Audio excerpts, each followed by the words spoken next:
সেদিনকে রান্না করছিলাম, হঠাৎ এসে দেখি বর্ত এদিকে আমার বিরাট কাজ করছে রে বাবা। অ্যাকোরিয়ামটা পরিষ্কার করছে। সারা শীতকাল ভোর অ্যাকোরিয়ামটা সত্যিই আমাদের পরিষ্কার করা হয়নি।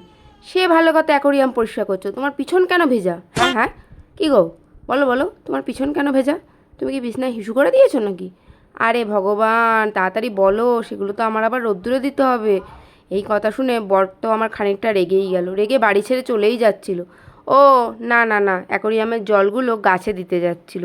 আমি তো ভাবলাম বর মনে হয় রাগ করে বাড়ি ছেড়েই চলে গেল। যাকে আর বাবা মজা করব না। আবার ঘরে দেখি আমাদের ছোটো ওস্তাদ কান্নাকাটি শুরু করে দিয়েছে। কি না সেই অ্যাকোরিয়াম পরিষ্কার করবে? বলো দিনি, এইসব মাতব্বর নিয়ে কি কাজ বাজ হয়? চল দেখি, চল, কি কাজ করবি তুই, চল।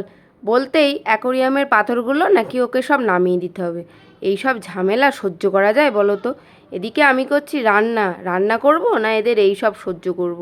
তা যাকগে, খানিকটা এইসব দেখতে দেখতেই চলে গেলাম রান্নার কাছে, প্রেশারের সিটি পড়ছে কিনা দেখার জন্য। আরে কি রান্না করছি পরে বলছি, আগে অ্যাকোরিয়ামটা দেখো কেমন লাগছে বলো তো। আর এই দেখো না, করেছি হচ্ছে আজকে মাটন। কেমন লাগছে কালারটা?